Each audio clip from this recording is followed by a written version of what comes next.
Laiko šauksmas. Apie 8 dvasinės galias ir ypatingą laiką. Parašė ir skaito Egidija Laumenskaitė.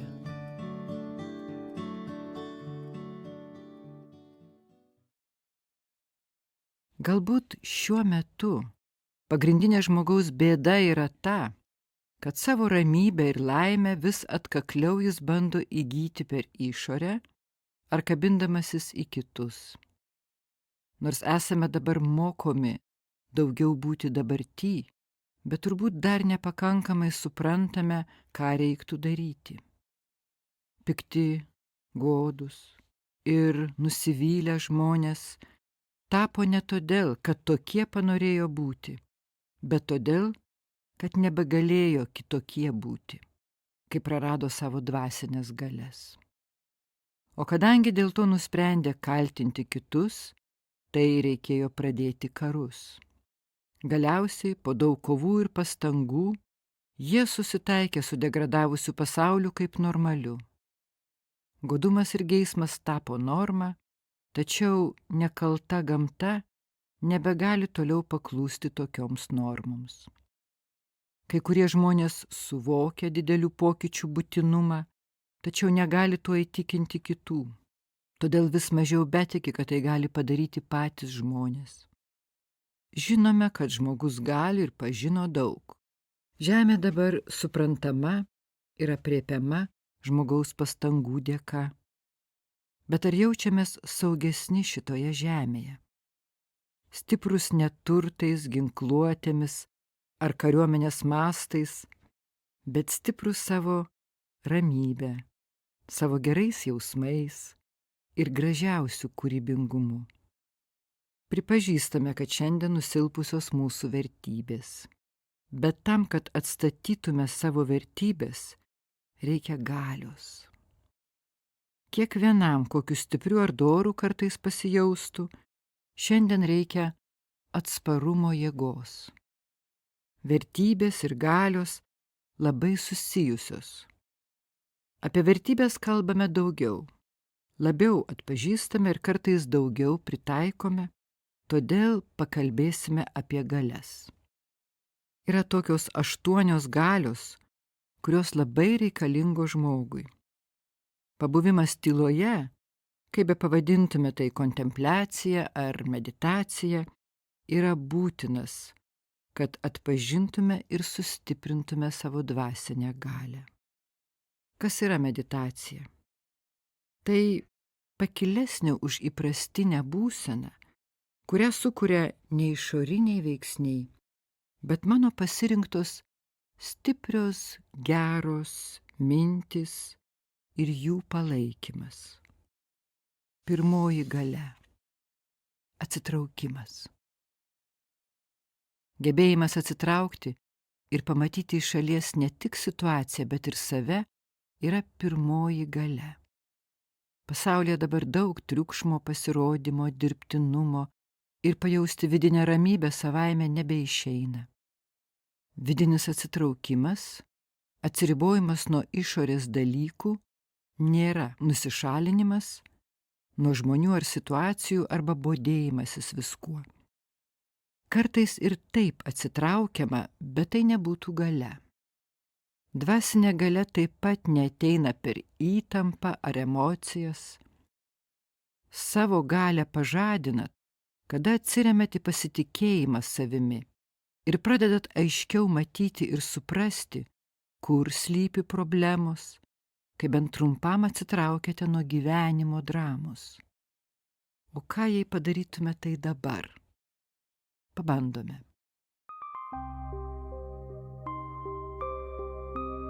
Atsitraukiu nuo šiandienos įvykių ir nuo visų kitų minčių, kurios ką tik sukosi mano galvoje. Atsitraukiu ir nutylu. Žinau, kad giliai manyje laukia manoji ramybė. Tartum apsikabinu su ramybė. Susilieju, tampu ramybė. Jaučiu, kaip sugrįžta mano pusiausvyra, pasitenkinimas. Ir stebiu, kad mano galvojimas būtų aiškus.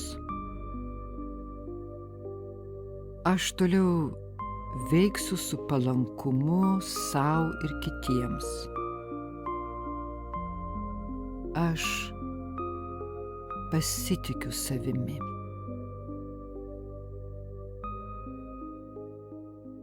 Taigi, pirmiausia ir svarbiausia yra pamatyti situacijoje save ir padaryti save neutraliu, nešališku. Ar tikite, kad tapimas neutraliu yra didelė vertybė? Nešališkumas nėra neatsakingas arba nepalankus elgesys. Jis tiesiog geriau nešališkas mato save ir kitus. Tai būtų atsitraukimas ir nuo išankstinių nuomonių bei praeities nuostatų, atsitraukti net nuo savo paties nuomonės. Bent trumpam. Yra labai vertinga patirtis, kuri leidžia pamatyti plačiau. Tai išsilaisvinimas nuo savęs kaip pasaulio centro. Neutrali sąmonės būsena iš esmės padeda dvasiai augti. Suteikia emocinį saugumą ir vidinę stiprybę. Reiktų nepamiršti kitos vertybės – paprastumo. Polinkis matyti viską sudėtingai užtemdo paprastą sprendimą. Būti paprastam, matyti paprastai – aiškaus proto požymis. Ir nepamiršti, kad galia auga ir bręsta tyloje. Ir ši galia, ir kitos, apie kurias kalbėsime. Dvasinė tyla nėra būsena be minčių. Tai mintis, kurios ramina, išlaisvina ir vėl prisiminti savo ramybę, prisiminti ir pajausti ją. Ar norėtumėt taip atsitraukti, kad pamatytumėt viską tartum iš viršaus, tartum Dievo akimis? Pamatyti su tokiu suvokimu, kuri turi tik aukščiausią sąmonę. Ji žino, kad viskas, kas vyksta, yra neišvengiama tolimesniai raidai. Mano ramus stebėjimas ir palankus jausmai kreipia tą raidą man geriausiu būdu. Yra laikas, kai man reikia atsitraukti ir atitraukti savo energiją nuo situacijos. Kartais truputį atsitraukti mintise, tartum išeiti į balkoną, stebėti kiekvieną iš šalies tarp jų ir save. O kartais reikia net visai palikti tą situaciją. Dabar pagalvoju, kaip jaučiasi astronautas, kuris pirmą kartą pamato visą planetą Žemę iš kosmoso. Viskas taip toli, visai kita perspektyva. Detalės nematomos, nebereikšmingos. Tokia yra atsitraukimo galia. Pajaučiu ją. Ir dabar prisimenu savo prigimtinę ramybę, nuo kurios pirmiausia gera man. Mano širdis pasiilgo švelnios geros ramybės. Aš nutylu, aš leidžiu sau pabūti ramybę. Dvasinė ramybė yra vidinė tyla, kurioje slypi tiesos galia. Atsitraukimo galia padovanos ramybės vaisių. Antroji galia – atpažinimas, supratimas. Atsitraukimas ir gebėjimas užimti nešališką poziciją sukuria erdvę kitai galiai, atpažinimui, kas yra kas. Pabunda atpažinimas, kas yra teisinga ir kas ne. Kas eina išvien su palankumu daugeliui, o kas tik laikini ego troškimai. Tai galia, kuri atspindi aukščiausią suvokimą, intelekto galią. Tiesą užtemdo troškimai ir baimė. Įprastinės reakcijos ir emocijos sujaukia tiesos atpažinimą. Nemažiau svarbu atsitraukti ir nuo savo išankstinio žinojimo, nuo žinojimo puikybės. Ką pirmiausiai reiktų atpažinti? Savo motyvus, savo jausmus. Dažnai akivaizdu, kaip kitų seni įpročiai ir įsitikinimai užtemdo jų matymą, bet galios įgijimas reikalauja būtent tai patikrinti ir išlaisvinti pirmiausiai save. Prie kokio matymo aš prisirišęs? Toks naujas savęs pamatymas yra kaip sąmonės nušvitimas.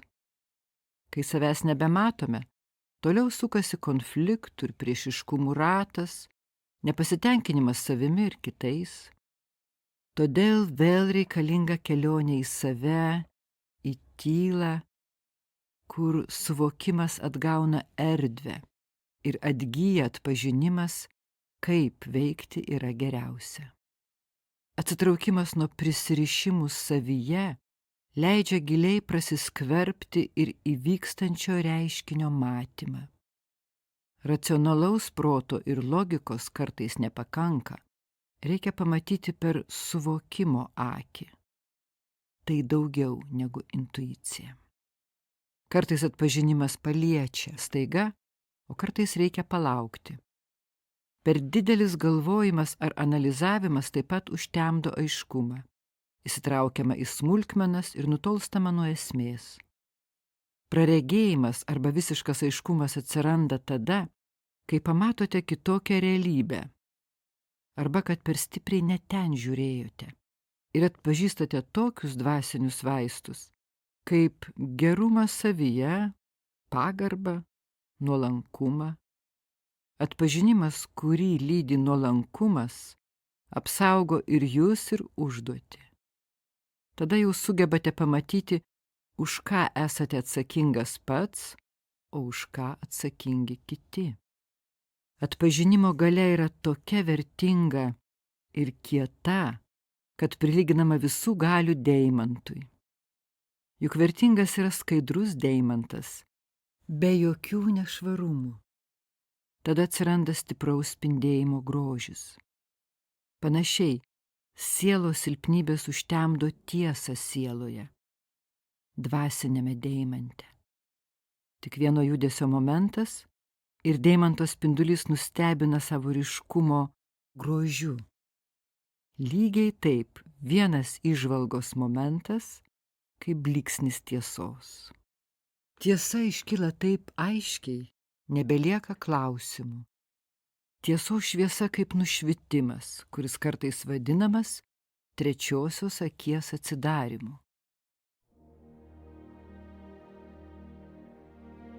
Kad atskirčiau teisingą nuo neteisingo, kad pamatyčiau, kas iš tikrųjų vyksta, turiu atsitraukti. Atsiriboju nuo savo norų ir net nuo savo nuomonės. Ir pradedu aiškiau matyti. Keista, tačiau toks atsitraukimas virsta tartum padidinančiu stiklu, paryškinančiu aiškumą. Atsitraukęs ir kartu susitelkęs, matau ir visą vaizdą, ir atskiras jo detalės, ir suprantu šio momento tiesą. Atsiranda aiškumas ir užtikrintumas. Tai supratimo galia. Ji daro mane ramų, stabilų, ramus ir nešališkas, įsiklausau, kad mano regėjimo laukas neapsiribotų tik tuo, ką matau prieš save. Pradedu matyti tai, kas yra už išorės pavidalų, todėl galiu suvokti dalyko kontekstą ir reikšmę. Eureka, supratau. Mano žinojimas pradeda maitinti naują kūrybą. Supratimo galia tartum apšvietimas, padovanojantis žinojimo vaisių.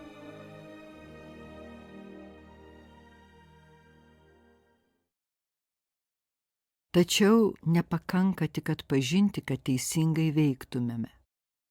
Reikia priimti sprendimą ir jį gyvendinti. Jei per ilgai išliksite tik stebėtoju, nors pastebėjimas būtų ir teisingas, galia nevirs realybę, asmenine patirtim. Tam yra reikalinga trečioji galia – gebėjimas spręsti. Trečioji galia – sprendimo priėmimas. Pasiryžimas daryti, įvykdyti. Jei pasinaudojat pažinimo jėga, jūs nepriimate sprendimo ir jo neįgyvendinate, pasiliekate svarstymų ir nuomonių stadijoje. Įgyvendinimo delsimas anksčiau ir vėliau veda į nusivylimą, bejėgiškumą. Kad būtumėte iš tikrųjų efektyvūs, pamatę, kas reikalinga, turite veikti netidėliodami. Abejonės, svyravimai nusineša galią. Dažnai žmonės linkę daugiau kalbėti, skųstis, negu kažką keisti. Tai susiję su savigarbos stoka. Savigarba kaip atsakomybė ir pasitikėjimas savimi iš esmės motyvuoja sprendimų priėmimą. Labai pravartu pabūti šiuose išsakytose mintise. Tai tartum gebėjimas apšviesti savyje tiesų kelią. Kada jau pasirinktas tikslas ar būdas, dar reikia kantrybės. To vertingo gebėjimo išlaukti ir kartu nepamiršti tikslo. Dažnai žymiai sunkiau priimti vidinį sprendimą, tai yra pakeisti savo požiūrį, paleisti praeitį. Pavyzdžiui, atrodytų toks nieko nekeičiantis sprendimas – neaptarinėti kitų žmonių silpnybių. Pabandykit. Atrodytų labai paprasta, nes priklauso tik nuo jūsų, bet pasirodo, kad paprašiau padaryti kažką matomo, net ne visai nuo jūsų priklausomo. Kartais mes mėgstame per daug klausinėti patarimų kitų žmonių, tai tartum vengimas atsakomybės. Ieškojimas patogios vietos atsiremti, o vėliau net galėjimas apkaltinti kitus. Prieš klausiant patarimo, reiktų gerai pažiūrėti į savo motyvus. O kartais sprendimas gali netrodyti sėkmingas arba neduoda greitų vaisių. Neskubėkite pasiduoti, kol nesupratote, kokia tai pamoka. Yra net posakis, kad kurti lengviau negu laukti. Joks nuoširdus veiksmas nebūna tuščias. Naujas ryžtingas sprendimas laužo senus įpročius, kuria pasitikėjimą savimi ir sėkme, kuri vienaip ar kitaip pildysis. Ryžtingumas tai nepertraukiama linija, tarytum viską laikantis stuburas. Be ryžtingumo gyvenimas tampa labai priklausomas nuo kitų, nuo situacijų, prie malonių patirčių pasiliekama, nuo nemalonių pasitraukiama. Viskas vyksta atsitiktinai. Ir tada jūs tampate priklausomas tik nuo gyvenimo malonių. Ką reiškia spręsti? Pamačius, kas verta, nebijoti prisiimti atsakomybę už savo sprendimus. Tam reikalinga ir narsa. Narsa šiuo atveju gebėjimas neišsigąsti, nepasiduoti baimei, yra dar viena dvasinė galia. Bet dabar dar pabūkime pamatėme sprendimo. Kai aš matau teisingą kryptį, tai tartum nebelieka pasirinkimo. Aš turiu eiti. Aš turiu veikti pagal savo žinojimą, pasitikėti savimi, palaikyti save. Kartais aš drąsus tame ir nurimęs, o kartais visai nežinau, kur nuves mano sprendimas. Bet taip kaip kompasas visada rodo, kur iš tikrųjų yra šiaurė, taip aš turiu eiti savo teisingą kryptimi ryžtingai įsitikinęs ir budrus. Ir pasirinkęs šią kryptį, aš įgyju naujos išminties ir keičiuosi. Tokia yra sprendimo galia. Pajaučiu ją. Atpažindama savo esmę, aš pasitikiu savimi. Kiekvienu atveju aš galiu pasitikėti tiek savimi, tiek tuo, kad situacija man yra naudinga. Aš atsakingas, kad ir kiti pasitikėtų manimi. Aš nuoširdus ir tiesus. Sprendimo galia padovanos savigarbos vaisių.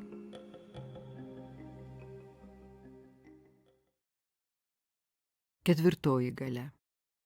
Narsa.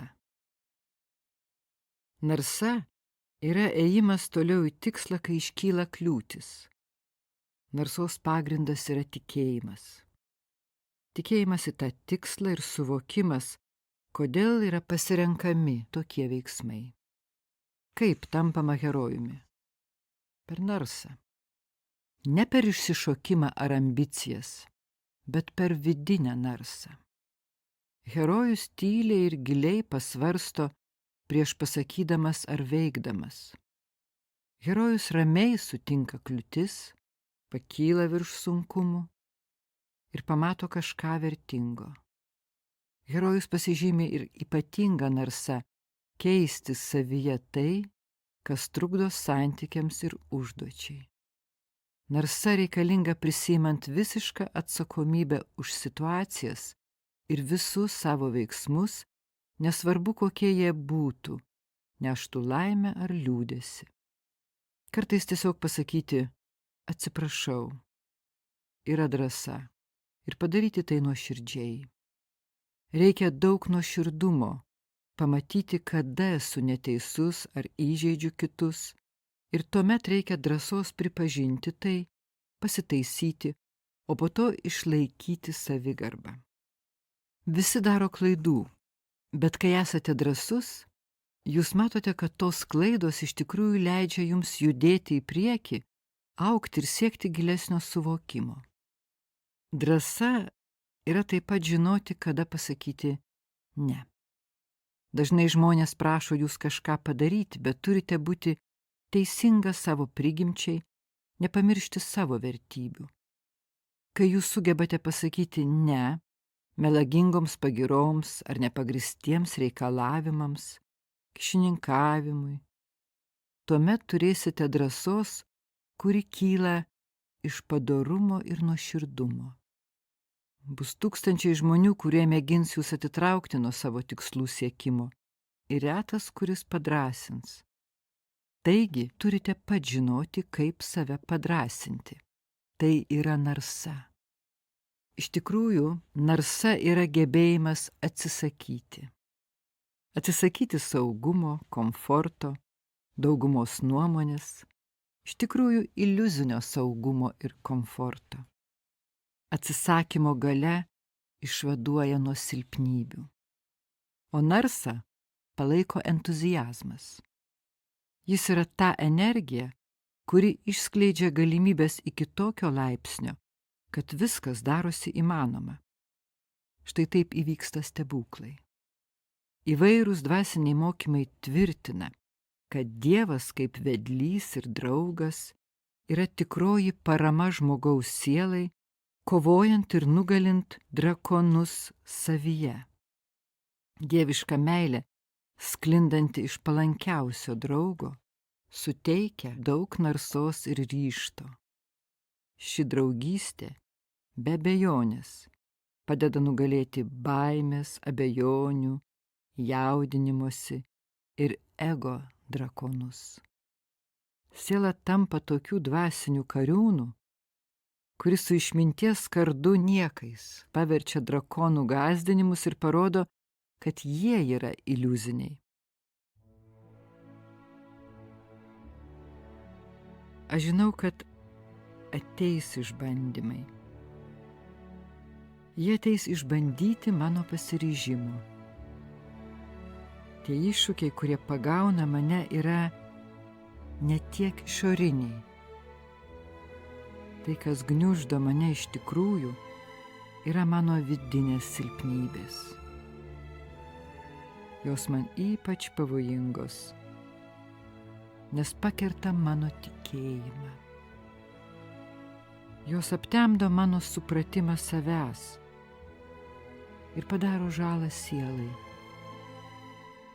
Būtent jas, savo prisirišimus ir abejones, aš metu į ugnį, kur jas perkeičia narsos ir tiesos liepsna. Toje ugnyje tamsa keičiasi į šviesą, anglis transformuojasi į deimantą. Tokia yra narsos galia. Ji grūdina mane ir išlaisvina. Aš pajaučiu ją. Aš sutelkiu savo galias ir gebėjimus. Aš semiuosi narsos iš aiškaus tikslo ir žinojimo, kad esu reikiamas žmogus, reikiamu laiku, reikiamoje vietoje, kad atlikčiau tai, ką reikia. Kliūtis tik pamokys ir sustiprins mane. Sėkmė yra mano teisė. Penktoji galia. Pamiršimas. Paleidimas. Naują galima pradėti tik paleidus seną. Jei vis žiūrite atgal, arba dar nesusitaikote su tuo, kas praeity įvyko, nebusite pakankamai teisingi dabarty. Dar daugiau, nematysite naujų galimybių. Susitaikymas su netektimi, susitaikymas su netikėtais pasikeitimais, nevienodos yra ir prisirišimų šaknis, kurių net nežinote, kol neateina laikas jas išrauti. Tada tenka pamatyti, kad prisirišimas anaiptol nėra stiprybė, netgi vertybė ir net nemeilė.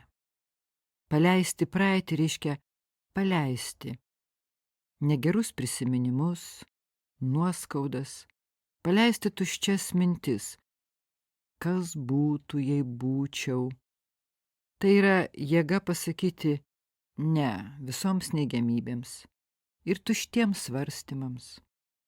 Tam reikalinga ir atsitraukimo galia, be kurios nevyks paleidimas.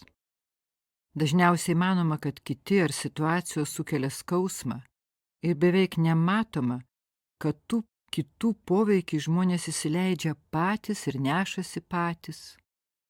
Reikia narsos nebeteisinti savo pykčio, nesiginti, nekaltinti kitų ir pamatyti savo prisirišimus, savo ar ydingus įpročius.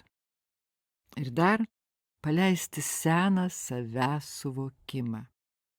Aš nesu šis kūnas, arba tik moteris, nebeturtinga ar nebegraži ir panašiai.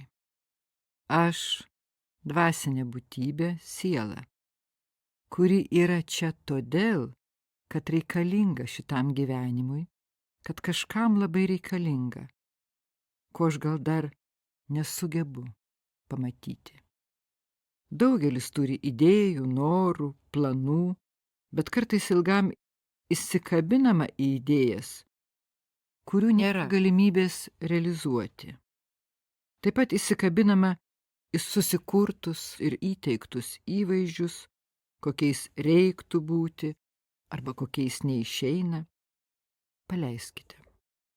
Paleiskite lūkesčius ir priimkite kaip yra. Ir tai dar nereiškia matyti tai kaip gėrį. Gėris pirmiausiai bus apsaugojimas savęs nuo nepasitenkinimo ir nuo savo energijos švaistimo tuščioms mintims. Išsilaisvinimą pradedame nuo savistabos. Apie ką dabar galvoju? Kur nukeliavo mano mintis? Kokie dabar jausmai? Pasakykite savo drausminančius arba mielus žodžius. Netingėkite surasti savo mielus žodžius ir pajokauti. Dvasinis tingumas kaip kokia migla, kuri užtemdo jūs ir jūsų tikrovę. Juk galima pamatyti tiesiog kiekvieno ypatingumą. O kad gerbtume tą ypatingumą, reikalinga tolerancija.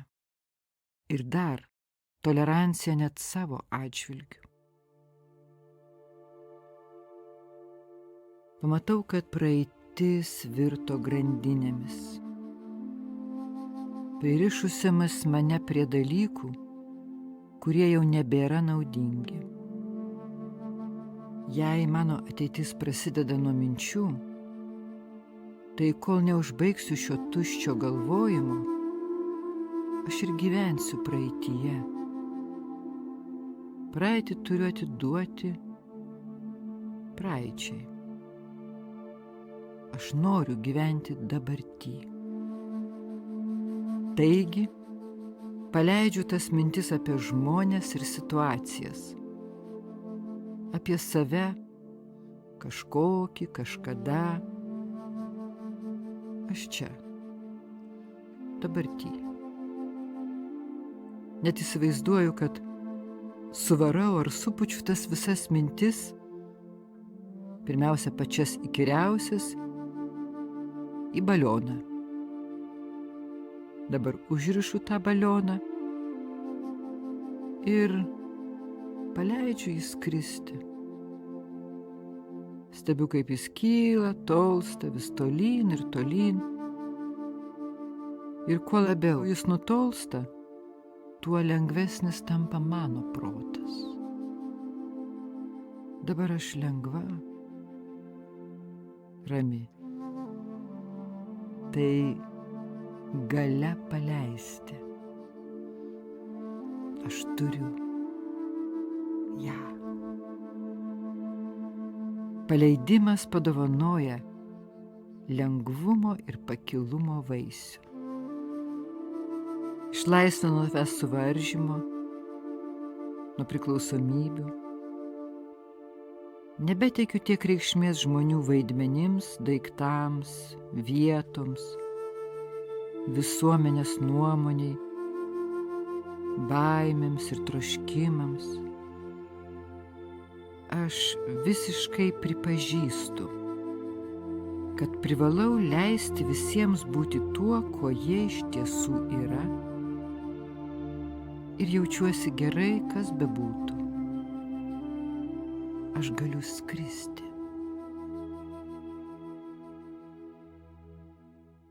Šeštoji galia – tolerancija. Nuolankumas nėra nusižeminimas. Tolerancija nėra kentėjimas. Tolerancija ir nuolankumas ištikimi draugai. Toleruoti skamba taip, tarsi būtų nuobodi ir varginanti užduotis. Šis žodis per laiką degradavo ir tapo terminu, reiškiančių grumtynių, kentėjimo, ištvėrimą. Kai kas mano, kad toleruoti vadinasi tapti kilimėliu prie durų, bet tokie apibūdinimai yra toli nuo esmės, kurią suprantate atrasdami tikrąją toleranciją. Tolerancija, kai daug tuo metu tenka daryti ir esate patenkintas. Kai vyksta ne taip, kaip numatėte ir nepatenkate į neviltį. Kai keistokas kito elgesys jūsų neišveda iš pusiausvyros. Yra įvairūs tolerancijos išbandymai. negraži kalba arba puolimas iš kitų pusės, kliūtis dėl aplinkybių, nesibaigiantis kitų nepasitenkinimas, fizinis ar emocinis skausmas. Kaip pasiekti tokią kokybę savyje, kad tolerancija kiltų ne iš būtinumo, bet dėl šios vertybės iškilumo? Pirmiausia, reikia išmokti tyliai mylėti, nepaviršutiniškai, bet priimant kiekvieną kaip neatskiriamą gyvenimo dalį, kaip įvairiausių patirčių suformuotą gyvenimo kūrinį. Jei nėra tolerancijos, kaip bebūtų gaila, viską užvaldo įpročiai ir pagaliau žvelgimas į reiškinius tik kritišku žvilgsniu. Tolerancijos stoka neišvengiamai naikina meilę. Gyvenimas praranda žaismingumą, džiaugsmą. Ateina laikas išsilaisvinti iš ego, iš tų man nepatinka, aš negaliu pakęsti ir suprasti, kad sprendimas atsisakyti savo netolerancijos glūdi viduje. Tolerancijos galia reiškia išlaikyti savigarbą ir nešvaistyti jėgų situacijai ar žmogų jį žalojant. Tai yra buvimas šeimininku ir pasirinkimas tinkamo ramybės kupino atsakymų vietoje buvimo vergu, kuris yra stumiamas ir traukiamas aplinkybių, skausmingai reaguoja ir praranda kontrolę. Savo būsenos šeimininkas mokosi nereaguoti ir išlikti tyloje. Mokosi tyloje. Numatydamas vieną žingsnį į priekį, jis matys ir nematys, girdės ir negirdės. Jis bus dvasinėje pusiausvyroje, todėl kad gebės atsiriboti. Net susidurdamas su kritika, jis bus tartum toleruojanti motina, kuri nepailstamai atleidžia ir duoda.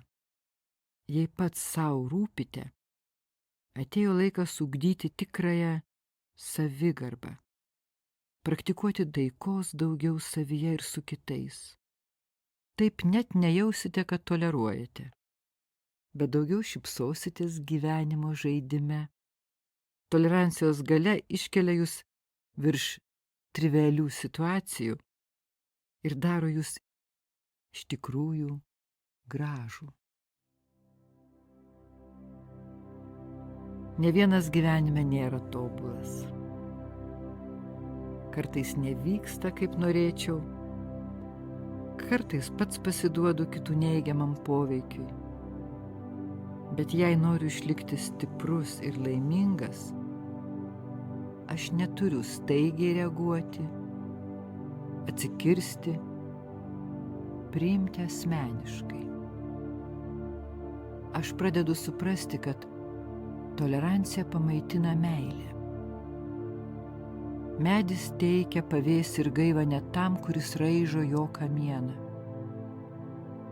Lygiai taip aš turiu nueiti anapus įžeidinėjimų. Kai audra drasko medį, jis netrenkia atgal, nereaguoja į audrą asmeniškai. Medis tik siūbuoja ir lenkiasi, o audra praeina. Medis toliau duoda pamaitinančius vaisius. Suvokiu, kad viskam yra savas metas. Aš neskubinu įvykių ir nesiekiu, kad žmonės kuo greičiau pasikeistų. Nors sunkumai yra neišvengiami, tačiau nesirenku veikti agresyviai.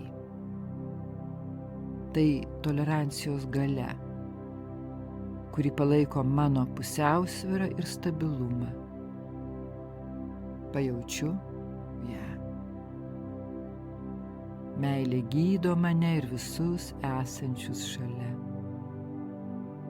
Tai nėra intensyvus jausmas kažkam vienam, bet tokia sąmonės būsena, kuri nesavanaudiška kuri nėra pakimas, kada stokojama dvasinės jėgos. Tokia meilė nežino pykčio ar nekentimo. Tokia meilė padovanos toleranciją, o tolerancijos galia brandos vaisių. 7 galia – priėmimas, prisitaikymas. Pirmiausia, kai griūva asmeniniai planai, nepasimesti ir nepasiduoti nevilčiai, pykčiui, stabtelti. Štai kaip. O tada jau prisitaikius prie pokyčio, susitelkti į naują žingsnį. Turbūt pastebėjote, kad visos galios, kurias aptarinėjame, yra susijusios. Tik vienos iš jų reikalauja didesnio atsitraukimo nuo situacijos, kitos susitelkimo į kažką naują. Prie pastarųjų labiau priklausytų ir šis gebėjimas. Tai yra prisitaikymas prie naujos situacijos, kai keičiami sprendimai, kai keičiamos aplinkybės. Priėmimo galia pagreitina paleidimą seno, nesigręžioti atgal, neprarasti energijos ir laiko ten, kur nebėra ateities. Kol sena nebus paleista, lūkesčiai, prisirišimai, neatsiras pozityvių sprendimų jėga. Paprastai, net nesunkiose situacijose stinga priėmimo. Tai yra gebėjimo būti lankščiam ar prisitaikyti prie pasikeitimo. Dažnai trivialios situacijos mus pargriauna ir nebegalime ramiai susitelkti į tai, kas vyksta. Kiek kartų jūs supykote ar kitaip įstrigote dėl dalykų, kurie jums buvo tik tai nemalonus. Nugalėjo įprotis ir stoka galios priimti. Stoka lengvumo, lankstumo. Ir jei atidžiai po to pažiūrėtumėt, tai tas įvykis nesugadino jums gyvenimo. Gal jis net apsaugojo nuo kažko. Kai protą pradeda stimuliuoti blogi jausmai ir neigiamos emocijos, jis pradeda veikti kaip greitintuvas. Daugėja minčių, jos plinta, lenktyniauja ir pradeda suktis didžiuliu greičiu.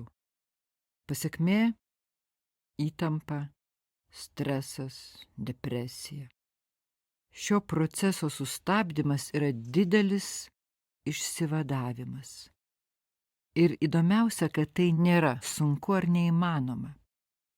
Kai tik pastebite, kad kyla negeri jausmai ir mintis, prašote savęs. Stabdyk, stop. Dar neįvykus emociniam ar kitokiam smūgiui. Protas nenorės tuoj pat paklusti. Todėl reikia švelniai, bet tvirtai pakartoti nurodymą. Sustok.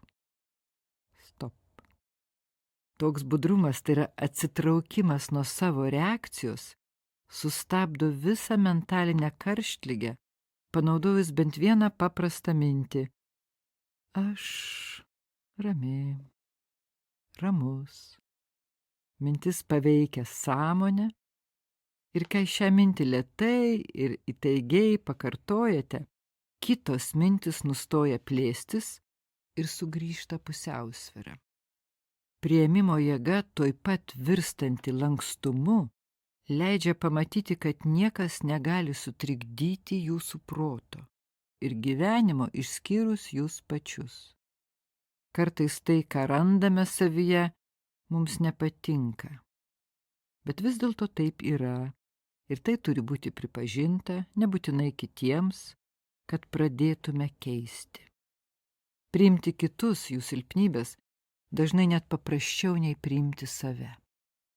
Gamta atgyja, turėdama stiprią priėmimo galią. Kai atsiranda kliučių, medis ar upė nepameta savo užduoties. Medis toliau stiebiasi ir auga, upė nenustoja tekėti. O žmogus kartais pasimeta ir sustoja. Vienas dalykas yra stabtelti, kitas sustoti ir nebematyti kelio. Todėl reikalinga ta vidinė, galima sakyti, šaknų jėga arba tėkmės galia, kuri neleidžia sustoti. Valia didelė vertybė, o nukreipti ją į savistabą ir geros būsenos palaikymą reiškia turėti gerą charakterį. Kas yra geras charakteris? Turbūt nesusireikšminimas ir gebėjimas matyti plačiau, kada pats dalykas yra svarbiau už visokius aš. Kada galiu tartum pakilti virš situacijos, matyti, kas yra toliau už kliūčių ir susitelkti jau ten. Todėl prisitaikymo jėga yra ir koncentracijos jėga. Juk viskas įvyks, kas turi įvykti, bet svarbu, kaip jūs keliausite per gyvenimo kalnelius ir klonius, stiprus ir patenkintas, ar pavargęs nuo lūkesčių ir nepasitenkinimo. Susikaupė daug skausmo todėl, kad aš įsikibęs į turėtų būti taip. Mano ego nenori priimti taip, kaip yra. Tačiau yra prasminga priimti realybę. Priimti tai, kas vyksta ir įsiklausyti, ką daryti toliau. Nekontroliuoti, nespausti, mokytis pasitikėti savimi ir gyvenimu. Ir natūraliai tekėti pakreipus vagą. Tuo metu tartum švelniai irtis. Susitelkti į tai, kas vertinga. Priėmimas, prisitaikymas kaip mano galia. Aš neskubu vertinti to, ko dar gerai nesuprantu. Su vaikiška nuostaba būnu, betarpiškas ir stebiu gyvenimo žaidimą. Prisitaikau prie situacijos ir leidžiu sau pasidžiaugti. Toks gebėjimas pastoviai atneš džiaugsmo vaisių.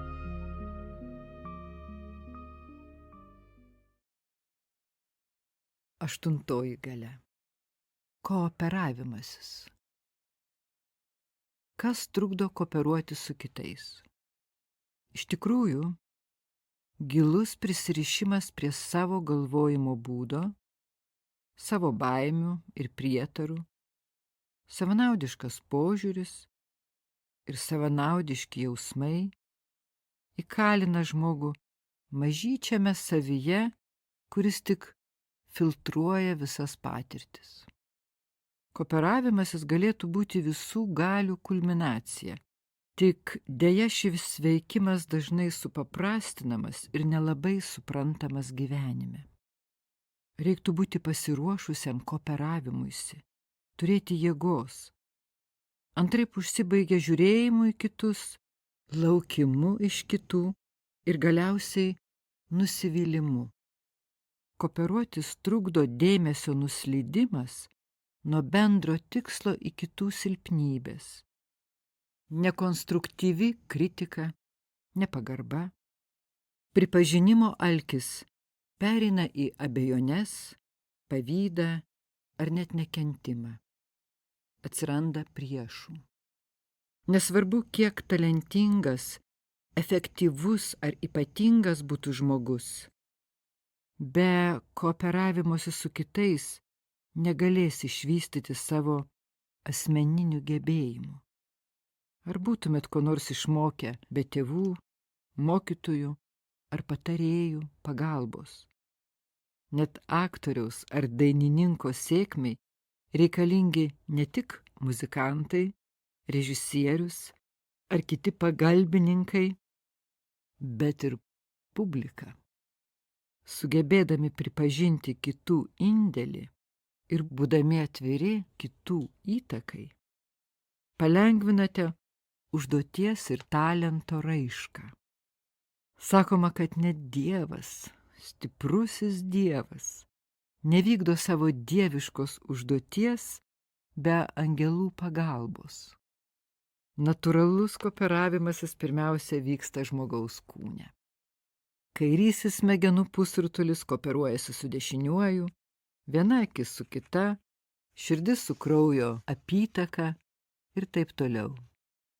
Jeigu kažkas nustoja kooperuoti, seka liga. Lygiai tas pats vyksta bet kurioje sistemoje. Jeigu jūsų pačių vidinis ir išorinis pasauliai harmoningai nesikooperuoja, tada blogai orientuojatės ir būnate įsitempę ir nesijausite laisvai. Kai nėra atitikimo tarp to, kas sakoma ir daroma, eina vaidmainiavimas. Tai automatiškai nutolina, atriboja, sukelia nepasitikėjimą, nebelieka kitų noro prisijungti. Daugeliu žmonių deja sunku kooperuotis. Jeigu jų aplinkoje ilgai buvo pasinaudojimo, tai yra parazitiniai santykiai, tie žmonės net praranda supratimą, kaip kurti kooperavimosi energiją. Ramiai patyrinėję pirmiausiai save, galite pamatyti savo kooperavimosi kliūtis. Labai svarbu tyloje išlaisvinti save iš savanaudiškų minčių ir jausmų. O kai nusprendžiate nugalėti tas kliūtis, protas įgyja ramybės. Atsileidžia baimių ir lūkesčių įsitempimai, išsilaisvina energija. Pasijautę laisvi, įgyjate jėgos gražiai bendradarbiauti ir pasiūlyti save geriausia. Kooperavimasis tartum natūralus veikimas. Kai jūs veikiate pasitikinčiai ir nuolankiai, palikdami erdvės įžengti ir prisijungti kitiems, taigi būti tikrų bendradarbių reiškia sugebėti įžvelgti, ko reikia sėkmei ir duoti tai tinkamu metu, tinkamoje vietoje ir laiku pasitraukti. Tai ir gebėjimas išlikti nepastebimam. Tas, kuris siūlo savo paslaugas, bendradarbiauja, o po to siekia pripažinimo ar pagarsinimo, neturi tikro kooperavimosi kokybės.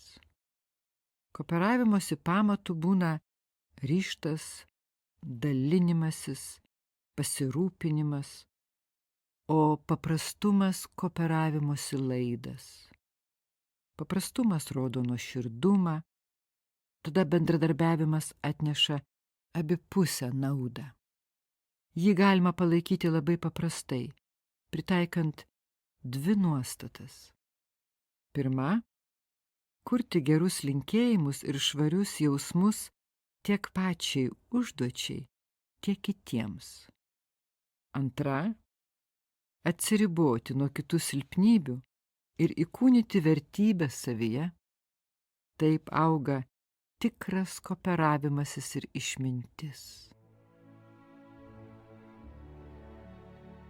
Gyvenimas kaip gavimo ir davimo apytaka. Aš negaliu visko padaryti pats. Nė vienas negali. Galiu padėti kitiems ir leisti, kad man kiti padėtų. Tai pamatau naujų galimybių. Galiu prisiminti, koks nuostabus gamtoje bičių kooperavimasis. Nors kiekviena susitelkusi į savo vaidmenį. Ir aš turiu atlikti savo vaidmenį. Mano palankus ir tikslus veikimas atneš naudą visiems. Kooperavimosi galia slypi palankume. Galiu žengti per gyvenimą lengvai ir neapgaudinėti savęs. Pažįstu save ir pasitikiu, kad galiu būti naudingas. Vienodai nuolankiai priimu ir pagiras, ir kritiką, ir nebijau suklysti. Esu laiminga, ką bedaryčiau. Aš suvokiu laisvės, paramos ir tikrinimo būtiną dermę. Matau, kaip kooperavimasis atneša laimę. Visoms savo galioms pažinti reikalingi įsiklausimas, apmąstymas, atpažinimas ir patirtis. Visos šios 8 galios tarpusavy labai susijusios. Kai viena sustiprėja ir kita prisijungia, bet kai nusilpsta viena, ir kitos atsitraukia. Iš šių 8 išauga daugelis kitų dvasinių galių ir vertybių, tačiau jų palaikymui arba prikėlimui reikalinga dar viena ypatinga galia. Nors dažnai ji menkai suprantama, bet kartais iškilmingai tariama. Te padeda man Dievas.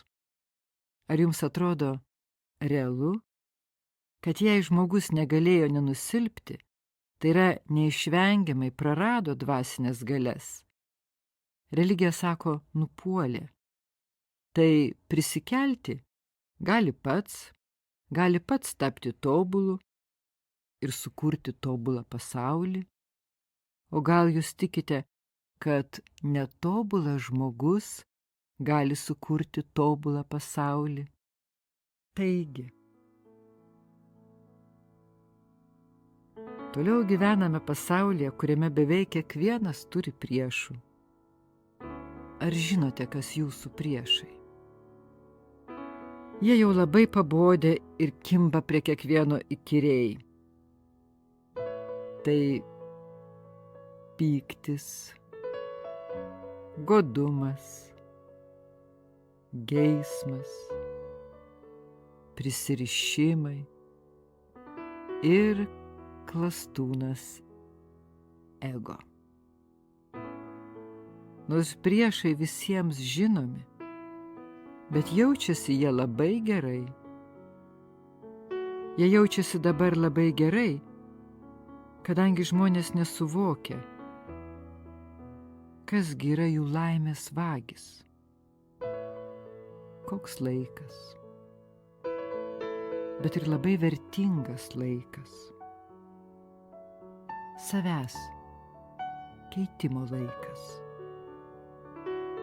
Galių prikėlimo ir atpažinimo laikas. Prikelk tokias galias dabar, nes galios kels ir neš tave, gyvąją žvaigždę, į visų įgijimų šviesą, o tamsa liks apačioj ir visi gundymai bei griūvantis dalykai nebus pajėgus tavęs žemyn įtraukti. Ir pradėsi kelionę iš pilnatvės vėl. Kelionė amžina, amžinas ir tu. Ar atpažįsti, kad tai geroji žinia? Knyga Laiko šauksmas. Apie 8 dvasinės galias ir ypatingą laiką. Parašė ir perskaitė Egidija Laumenskaitė.